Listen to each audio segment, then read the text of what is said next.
Sur scène, des femmes chefs d'entreprise honorées pour leur carrière. Parmi elles, Nathalie Anna reçoit le trophée du coup de cœur du jury. On a commencé à deux dans un petit atelier de 15 mètres carrés. On est aujourd'hui 250 personnes.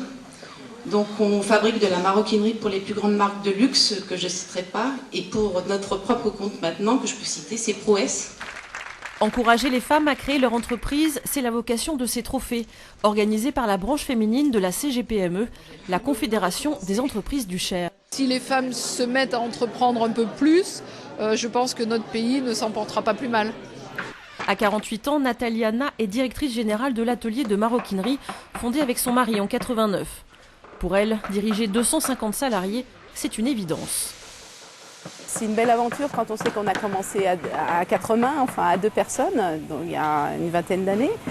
C'est un beau challenge. Tous les ans, on dit on va peut-être se poser un petit peu, puis finalement on est poussé par la conjoncture qui pour nous est bonne, parce qu'on a beaucoup de travail. Elle est attentive à la qualité, au respect de chaque couture. Ici, la confection d'un sac à main prend 20 heures en moyenne. Chaque artisan fabrique le sac de A à Z.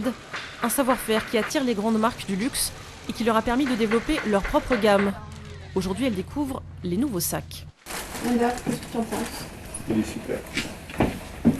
Une réussite à deux, comme toujours. David, le mari de Nathalie, n'est jamais très loin. Président de la société et meilleur ouvrier de France, il sait qu'il lui doit beaucoup. Et je voudrais pas trop lui faire de compliments non plus. Mais non, bien sûr, pour réussir comme ça, à gravir autant d'échelons et tout ça, on peut le faire qu'à deux, sinon c'est impossible. Un bureau collectif et des décisions prises en commun avec son mari et ses filles, surtout pour les nouveautés. Son seul regret, ne pas les avoir vues grandir. On a l'impression de ne pas en avoir profité comme on aurait dû en profiter.